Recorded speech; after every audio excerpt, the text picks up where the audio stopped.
Kita menggunakan 12 player untuk naik boat, 12 orang.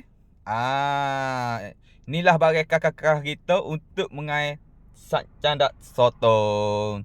Jadi inilah pemain-pemain kita naik dah atas boat ni kita.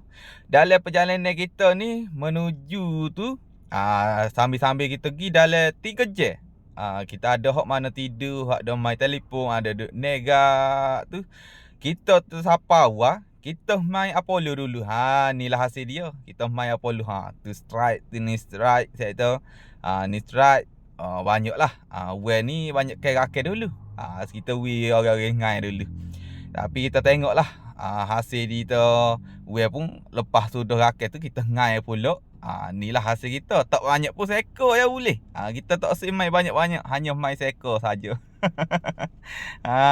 Pada waktu malam pula kita sapa pok untuk candak sotong. Inilah kawasan dia sebab gelap kita kena ke awal. Tengah malam baru dia makan set tu. Ada sahabat kita ni naik dah sotong. Inilah orang kata candak sotong set tu. Tu dia. Ni barang dia. Banyak dah cuma orang baru akeh hok ni set tu.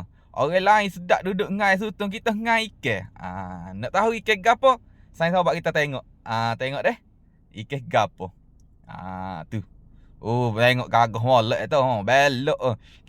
Moga we bukan nyadak sutong, kita main ngai ikan duri jah. Jauh-jauh orang mari nyadak sutong, kita ngai ikan duri. Tapi ikan duri ni agak besar juga saya tu. Tengok dengan tangan we tu.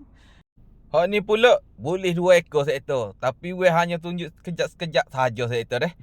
Tengok tu sutong dia akan awak naik tu tu. 2 ekor sekaligus sebab dia main 2 upeh. Jadi beres kakak sahabat kita. Inilah hasil kita semuanya.